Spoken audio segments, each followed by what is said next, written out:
Thank you Sheetal, तू आम्हाला खूप छान माहिती सांगितली.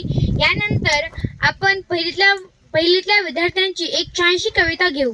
कविता घेण्यासाठी मी सादर आमंत्रित करते आपल्या सर्वांचा लाडका बंटी व आरुष यांना. रात्री स्वप्नात आली एक परी, रात्री स्वप्नात आली एक परी, चल जाऊया म्हणे चांदोबाच्या घरी. चांदोबाना घर ढगात बांधलं, चांदणी दारात टांगलं, पांढरा ससोबा ढगात पळतो.